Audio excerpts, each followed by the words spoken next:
I was standing barefoot on my own kitchen tiles when my daughter-in-law told me to leave. "Mom, can you go sit in the living room?" she said without looking up from my counter. "Not please. Not thank you. Just an order." Softly spoken, like you give to furniture when it's in the way. The pot was already simmering. My pot. The old Dutch oven with the chipped enamel on the rim, the one my husband bought me the year we finally paid off the mortgage. The smell of toasted cumin and slow-cooked tomatoes filled the air, thick and comforting, the way it had for decades. The recipe was at the exact moment where patience mattered most, where you didn't rush, didn't interrupt, didn't leave. Yet there she was, sleeves rolled up, hair tied back like a television chef, tasting my sauce with a silver spoon she'd never used before. "I'm almost done," she added. "You can finish resting later." Resting? I looked at my son. He was leaning against the fridge, scrolling on his phone, nodding absently like this was normal, like this was how things had always been. That was the moment, the exact humiliating second, I understood something cold and permanent. I was no longer a person in my own home. I was background noise, a shadow, a relic. So I took off my apron. I folded it carefully, smoothing the creases with fingers that had kneaded dough and wiped tears and held dying hands. Then I walked into the living room and sat down on the couch I'd paid for, listening to my recipe bubble without me. That night, she served the dish as her own. For 32 years, I cooked for this family. I cooked when we had money and when we didn't. I cooked when my husband's hands shook too badly to hold a fork. I cooked when my son brought home friends who ate like wolves and never said thank you. I cooked when grief made food taste like dust, but routine kept me alive. That recipe, the one she stirred that night, was not just food. It was my name, written in heat and time. I developed it slowly, obsessively, back when my husband was still alive and we were trying to stretch grocery money into something that felt like dignity. I tested variations, failed dozens of times, burned batches, adjusted spices by pinches and whispers. When people asked for it, I smiled and said, "Oh, it's nothing special." But it was. It fed us when nothing else did. And I protected it quietly, like I protected everything else, without fanfare, including the paperwork. The first time I realized my daughter-in-law, Claire, didn't see me as family was at Thanksgiving 3 years earlier. She had redesigned the menu without telling me. "I thought we'd modernize things," she said brightly, placing printed place cards on my dining table. "Your dishes are nostalgic, but people want something fresher now." Nostalgic. Like I was a smell that lingered too long. I remember standing there with my hands still dusted in flour, watching her rearrange my kitchen like a stage set. I remember my son avoiding my eyes. I remember swallowing the sharp thing in my chest and saying, "Of course, dear." That was my mistake.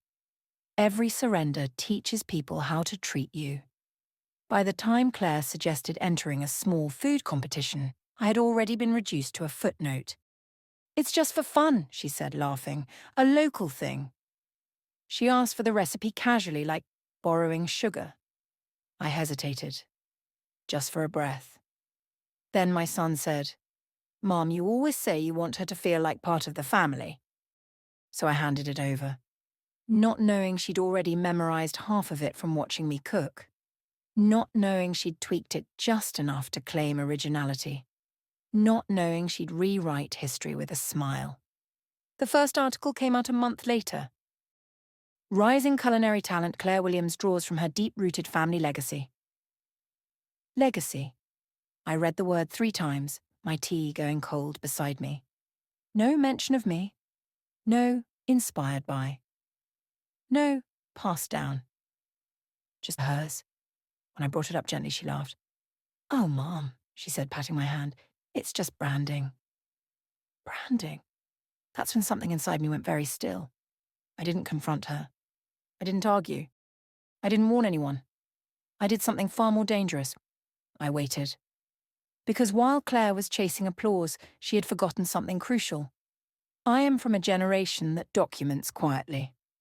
20 years earlier, long before social media, before hashtags and food influencers, I had trademarked the name of my recipe after a small regional distributor approached me. I never pursued mass fame. My husband was sick. Life was heavy. But I protected what was mine. The recipe name, the formulation, the brand, all of it. And those documents were still valid, still enforceable, still waiting. When the national contest announcement came, Claire didn't even tell me. I found out from Facebook. There she was, beaming under studio lights, holding a plated version of my dish like she'd invented comfort itself. The caption read, "This recipe represents generations of love and resilience in my family." I stared at the screen until my reflection faded into it. That night, I went into the study. I opened the locked drawer I hadn't touched in years, and I took out the folder. The paper was thick, heavy, satisfying in a way only truth can be. That was the night I stopped being furniture. That was the night I became patient. The first time I saw my recipe plated under someone else's name on national television, I was alone. The house was quiet, in that hollow way it gets when you no longer matter to the people inside it. My son and Claire had gone out. Another industry dinner. Another night where I wasn't invited because I wouldn't enjoy it. I sat at the small kitchen table with a cup of reheated coffee, the kind that tastes burnt no matter how much milk you add, and watched the screen flicker. The host smiled broadly. And next up, a dish that's taken the judges by storm, a recipe rooted in family legacy. There it was. The same deep red glaze, the same careful layering of spices. Even the garnish, something I'd added years ago on a whim, a tiny flourish no cookbook had ever suggested. My hands didn't shake. That surprised me. I'd expected anger, tears, something dramatic. Instead, what I felt was colder, sharper. Like standing outside on a winter morning and realizing the air will hurt your lungs if you breathe too fast. Claire spoke confidently, rehearsed, her voice warm and practiced. My grandmother used to say, "Food is how we remember who we are," she said. Grandmother. I laughed then. One short, dry sound that echoed too loudly in the empty room. My own mother had never known this recipe. She died before I perfected it. Claire knew that. She had known it when she said it anyway. That was when I understood. This wasn't carelessness. This wasn't ignorance. This was erasure.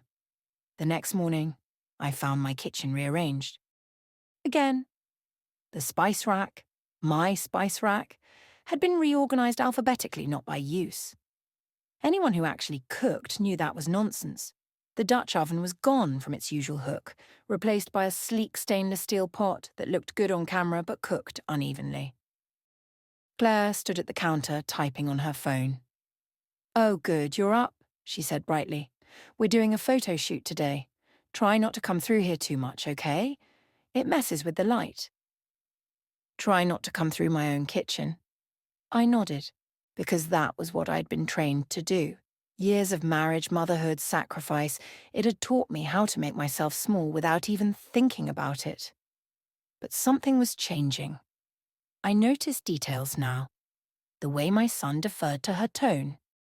The way my opinions were met with polite smiles and immediate dismissal. The way conversations stopped when I entered the room, then resumed without me. At dinner that night, Claire announced she'd made the finals. "I might need to travel more," she said, dabbing her mouth delicately. "Events, tastings, networking." My son beamed. This could be huge for us. Us. No one asked how I felt. No one asked if I minded being alone more often. No one asked what it was like to watch my life's work parade around under another name. I cleared my throat. "Congratulations," I said. Claire reached across the table and squeezed my hand just a little too tight. "Thank you, Mum. None of this would be possible without family." The word landed like an insult dressed as affection. That night I didn't sleep. Instead, I sat in the study with the folder open in front of me, the lamp casting a yellow pool of light over decades of foresight. Trademark certificates, renewal notices, old correspondence from lawyers whose names I barely remembered. I ran my fingers over the raised seal on one document, feeling the weight of it, not just legally, but emotionally. I had done this quietly, without expectation of recognition. Back then, it had just felt responsible, like locking your doors at night even if you don't expect a thief. I thought of all the times I'd been told I was old-fashioned, overcautious, paranoid. I smiled to myself. They'd confused patience for weakness. Claire's fame grew quickly after that. There were interviews, glossy photos, articles that described her as self-made. My son started talking about investments, about expanding the brand, about how this could change everything. I watched him carefully. He wasn't cruel, not intentionally, but he had inherited something dangerous from his father, the ability to rationalize discomfort if it benefited him. One evening I tried, just once, to speak plainly. "You know that recipe is mine," I said quietly, as we washed dishes side by side. He didn't look at me. "Mom, it's just food. You taught her. That's how families work." "No," I replied. "That's how credit works. And I'm not getting any." He sighed, the sound heavy with impatience. "Why are you doing this now? She's finally successful. Do you really want to take that away from her?" There it was. Not why did she take it from you, but why won't you let her keep it? I dried my hands slowly. "I'm not taking anything," I said. "I'm just standing where I always have." He shook his head, already done with the conversation. That was the moment I stopped trying to be understood. Understanding is overrated when power is involved. The day Claire officially won the national contest, the house filled with people. Cameras, flowers, strangers who walked through my rooms like they were sets, not memories. Someone moved a framed photo of my husband because it clashed with the aesthetic. I didn't stop them. I watched Claire in her dress, expensive, tailored, confident, accepting congratulations meant for work she hadn't truly done. I watched my son glow with reflected pride. I watched myself disappear from the narrative completely. And I felt calm. Because my role in this story was no longer reactive. It was strategic. That afternoon, while the celebration buzzed around me, I slipped upstairs. I opened the locked drawer again. This time I took out everything. The original trademark. The updated filings. The cease and desist template my lawyer had prepared years ago, just in case. The letter from a distributor who'd once wanted exclusive rights. I laid them out on the bed like cards in a game only I knew was being played. Then I made a phone call. The lawyer's voice was older now, slower but still sharp. "Yes," I said calmly. "It's time." Downstairs, laughter erupted. Someone popped champagne. I stood at the top of the stairs, listening. For years, I had been the quiet center of this family, absorbing impact so others wouldn't have to. I had mistaken endurance for virtue, silence for love. No more. They thought the story was over. They thought the applause was the ending. They had no idea it was only the opening act. The first letter arrived on a Tuesday. It came in a thick cream envelope, the kind people rarely open without a flicker of fear. I watched Claire pick it up from the mail pile, turning it over in her hands as if weight alone could explain what was inside. "Who still uses parchment paper?" she laughed, tossing her hair over one shoulder. I didn't answer. I was sitting at the kitchen table shelling peas into a chipped ceramic bowl, slow rhythmic work that kept my hands busy and my face neutral. I had learned long ago that stillness unsettled people more than anger ever could. She slit the envelope open with a fingernail. The colour drained from her face in stages. First confusion, then irritation, then something sharper, fear, quickly masked. "What is this?" she demanded, scanning the page again. "It says, trademark infringement." My son looked up from his laptop. "What?" Claire's voice rose. "It's ridiculous. Someone is claiming ownership of the recipe name. They want me to stop using it immediately." Silence fell, thick as syrup. I dropped another pea into the bowl. "That's impossible," my son said. "You created it." Claire nodded too quickly. Exactly. This has to be a mistake, some troll or a jealous competitor." I finally spoke. "Read the sender." She did. Her eyes snapped up to mine. For a brief second, the room held its breath. "Why does this have your maiden name on it?" she asked.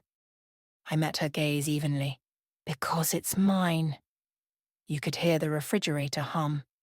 My son laughed, a short, disbelieving sound. "Mum, come on." "I'm serious," I said. Claire set the letter down slowly as if it might bite her.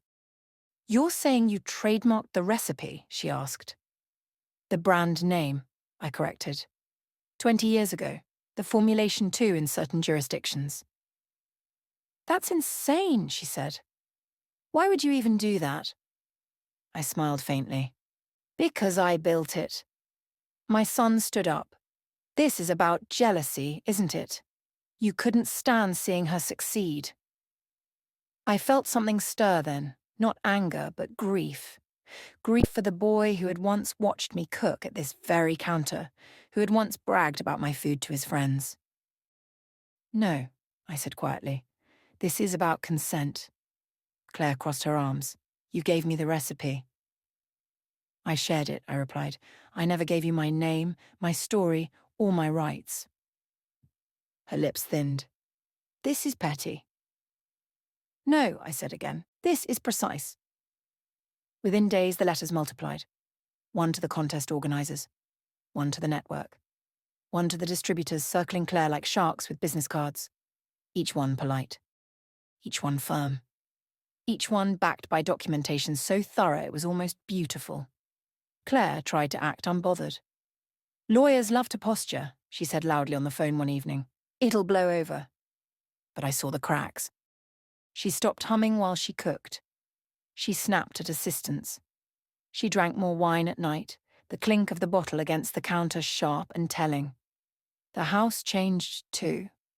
Doors closed softly, but deliberately. Conversations happened in hushed tones. My presence became inconvenient, then intolerable. One night, my son approached me with that familiar, careful expression, the one he wore when he wanted something from me. "Maybe you should stay with your sister for a while," he said. I set down my tea. "Why?" "Things are stressful. Claire needs space." I nodded slowly. "So do I." He frowned. "Mum, this is my house?" I said gently. "I'm not leaving." The words surprised both of us. The first public crack appeared online. A food journalist tweeted a question. "Interesting trademark filings suggest Claire Williams' winning recipe may not be entirely original. Developing story." Claire screamed when she saw it. She threw her phone across the room. It shattered against the wall, pieces skittering across the hardwood I'd refinished myself years earlier. "This is your fault," she yelled, pointing at me. "You're sabotaging me." I didn't flinch. "You sabotaged yourself the moment you lied." She turned to my son. "Do something!" He looked between us, paralyzed. That was when I saw it clearly. He wasn't choosing her over me. He was choosing comfort over truth. And truth doesn't negotiate. The ceremony loomed like a storm. Despite the controversy, the organisers decided to proceed. Too much money involved, too many sponsors. Claire was told to stay on message and let the legal teams handle it. She practiced her acceptance speech in front of the mirror, voice trembling only slightly. "I want to honour my family legacy," she began. I passed by the doorway and stopped. "That line won't age well," I said. She spun around. "You're not invited." I smiled. "I know." She didn't realise what that meant. In the quiet days before the ceremony, I prepared. I reviewed documents. I signed affidavits. I chose my clothes carefully, not flashy, not meek. Something dignified, something undeniable. I also did something else. I cooked. For myself. I made the recipe the way I always had, tasting as I went, adjusting by instinct rather than measurement, the kitchen filled with that familiar, grounding scent, and for the first time in years it felt like mine again. I ate alone at the table, savouring each bite. Power, I realised, is deeply nourishing. The night before the ceremony, my son knocked on my door. He looked exhausted. "Can we talk?" he asked. I gestured for him to sit. "She's scared," he said. "They might pull the deal, the endorsements, everything." I waited. He swallowed. "Can't you just let this go, for the sake of the family?" I studied his face, the lines I remembered smoothing when he was a child, the eyes that once searched mine for approval. "Family doesn't ask you to erase yourself," I said softly. "It asks you to stand." He looked away. "I hope you're ready for what happens next," he said. I nodded. "I've been ready for 20 years. The morning of the ceremony dawned clear and bright. I dressed slowly, deliberately. When I left the house, Claire didn't look up. She thought she knew where this was going. She was wrong. The auditorium smelled like perfume, polished wood, and ambition. I arrived early, not because I was eager, but because I wanted to see the room before it filled with noise. There is power in knowing a place when it is still honest before applause distorts it. Ushers moved quietly between rows, checking programs. A technician tested a microphone, the sharp feedback echoing like a warning. I took a seat near the aisle, not front row, not hidden. Exactly where I could be seen if someone bothered to look. Claire arrived 20 minutes later in a dress the colour of champagne foam. Cameras followed her like obedient pets. She smiled easily now, the practiced warmth back in place, fear tucked neatly under professional polish. My son walked beside her, straightening his jacket, already basking in reflected importance. They didn't see me. That too was information.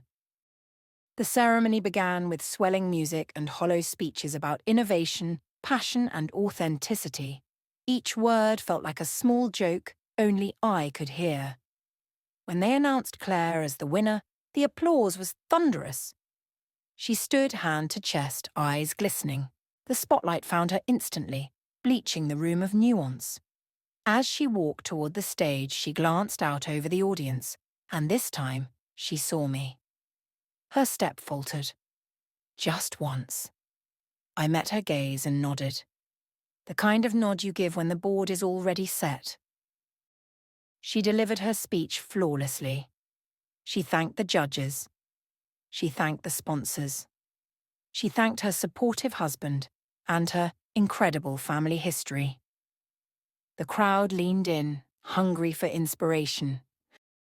"And this recipe," she concluded, voice ringing, "is proof that love passed down through generations can change lives." That was my cue. I stood. At first, no one noticed. People rarely look toward older women unless we're being carried out or ushered aside, but movement draws attention, and I walked with intention. The host was already stepping forward to shake Claire's hand when I reached the aisle. "Excuse me," I said, my voice calm but unmistakably amplified by the sudden hush. "I need the microphone." The host blinked. "Ma'am?" "I'm the trademark holder," I continued, holding up the folder, "and this concerns me directly." A ripple moved through the audience. Whispers.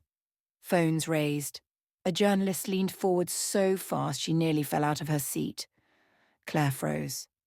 The host looked helplessly towards the organisers. Someone hissed, "Cut to commercial," but it was too late. Truth doesn't wait for scheduling. I stepped onto the stage.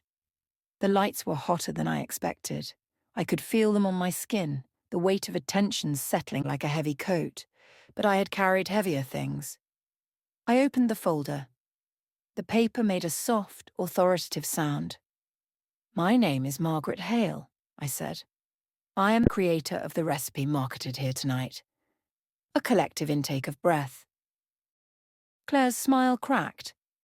For 20 years, I continued, I have held the trademark to its name, formulation and associated branding.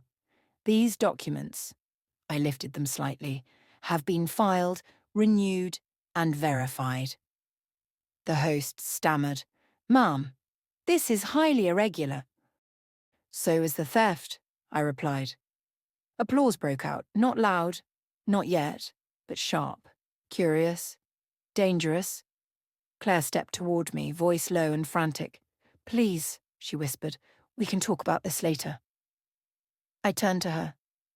"This is later." I addressed the room again. "I shared this recipe with my daughter-in-law in trust," I said.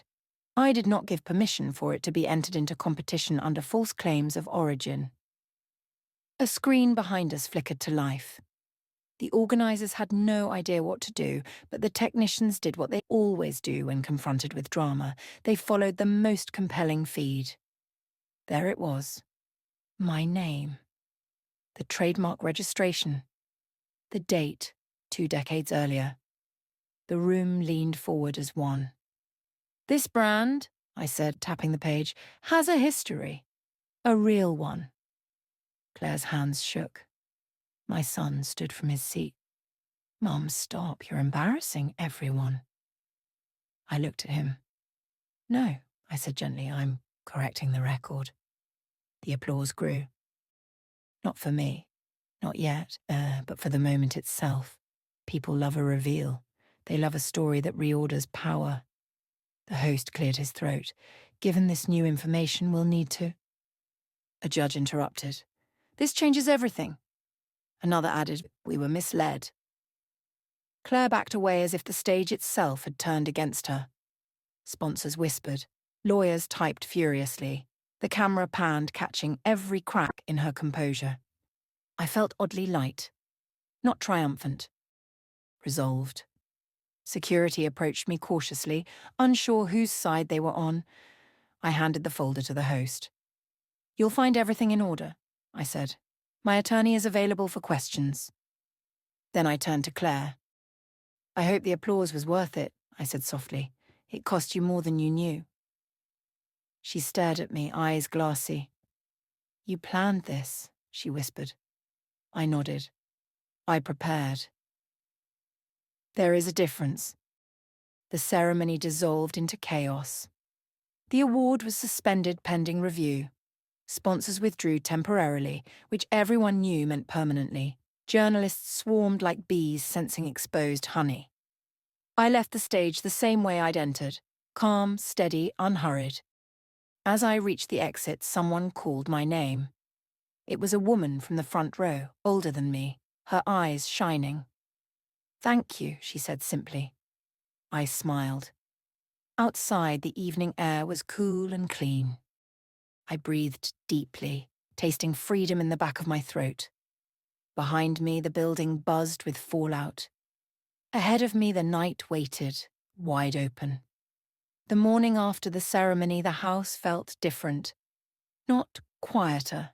There was still movement, still the scrape of chairs and the muffled thud of doors, but emptier, as if something essential had drained out overnight. I woke before dawn, the way I always had, and padded into the kitchen. My kitchen. The stainless steel pot was gone. The Dutch oven hung where it belonged. Someone, Claire, or perhaps my son, had put it back during the night, a small wordless concession. The sight of it there filled my chest with something warm and steady. I made tea and sat at the table listening. At 6:30 my phone buzzed. "Lawyer. They're panicking. Offers coming in. We'll talk at 9. I set the phone down without replying. There would be time for that. By breakfast, the headlines had multiplied. National Cooking Contest halted after shocking ownership reveal. Family legacy or fraud? The truth behind the winning recipe. The woman behind the brand steps forward. Claire hadn't come down. My son hovered in the doorway, unshaven, eyes bloodshot. "They're tearing her apart online," he said. I stirred my tea. They're correcting the story. He flinched. You didn't have to humiliate her like that. I looked up then. Humiliation is being erased while you're still alive. He said nothing. The calls started mid-morning. Producers, journalists. 2 distributors who'd once ignored my letters now wanted meetings. A culinary magazine asked if I'd consider a profile titled The Woman Who Waited. I declined most of them. Power doesn't need a spotlight once it's established. At 10, Claire finally emerged. She looked smaller, as if the cameras had taken something with them when they left. Her makeup was gone, her voice when she spoke was thin. You ruined everything, she said. I met her gaze across the table. You ruined it when you lied. She swallowed. I just wanted something of my own. I nodded slowly. Then you should have made something. The words landed harder than I intended, but not harder than the truth deserved. The legal fallout was swift. The contest officially disqualified her by noon. Sponsors withdrew by evening. The network released a statement using the phrase material misrepresentation. My lawyer moved efficiently, like a man finally allowed to do what he'd been waiting years to do. Licensing agreements were frozen, accounts were audited. The brand, my brand, returned to its rightful owner in every meaningful sense. Claire stopped taking calls. My son tried to mediate, pacing between rooms like a man searching for a door that no longer existed. This doesn't have to destroy us, he said one night. We're still family. I looked at him carefully. Family isn't a shield you use after the damage is done, I said. It's a responsibility you honor before. 2 weeks later, Claire moved out. It wasn't dramatic, no shouting, no slammed doors, just suitcases and silence. She didn't say goodbye. My son watched her go, grief and resentment tangled tight across his face. I hope you're happy, he said. I considered the question. I'm peaceful, I replied. That's better. Life reorganized itself after that. I took back the guest room as my study. I cooked when I wanted, for whom I wanted. Sometimes just for myself. I accepted one distribution deal on my terms this time and donated a portion of the profits to a women's culinary scholarship fund. Not out of spite. Out of clarity. My son and I spoke less, but when we did, it was honest. No performances, no assumptions. He was learning slowly that love without respect is just habit.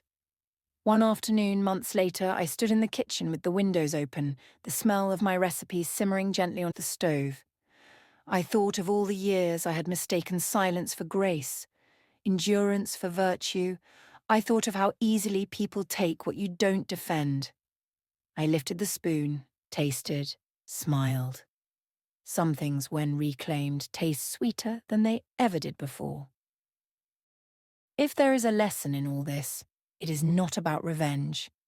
It is about boundaries.